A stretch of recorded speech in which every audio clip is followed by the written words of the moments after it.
the time has come. I'm wrapping gifts, and I'm gonna do my little painted Christmas gifts again for you guys like I did last year.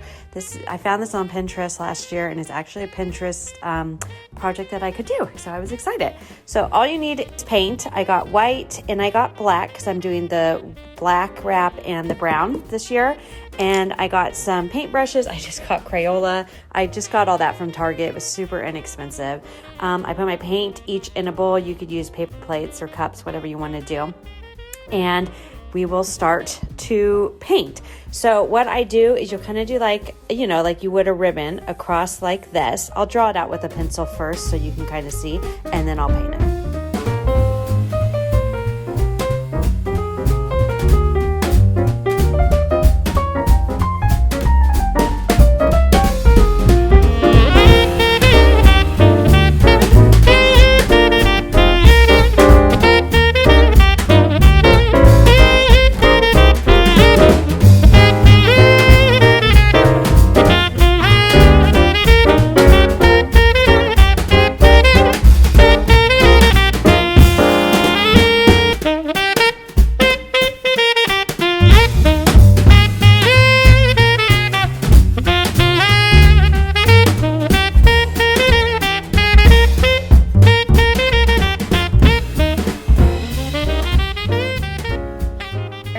It's so cute and so easy. Isn't that the cutest? And it's just so unique, and it doesn't cost a lot. Like the paint and brushes cost me hardly anything, and it's actually cheaper than ribbon because you can do all your presents like this if you want.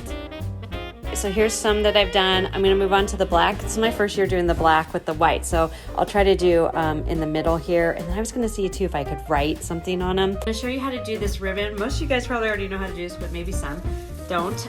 You start with your package the right side up after it's wrapped. You take your ribbon like this, so you have some on each end. Flip it, and then you're gonna take the ribbon and cross it like an X and pull it like this. And then come up, and then you can tie it in a bow or do whatever you want here on the top, but it's really cute, super easy. So this is how it looks when it's all done. Super cute, super easy. Then you can cut the little ends of your ribbon like that. I always like to get the ones with wire, and then the back side looks like that. So one way you could tie ribbon onto a package.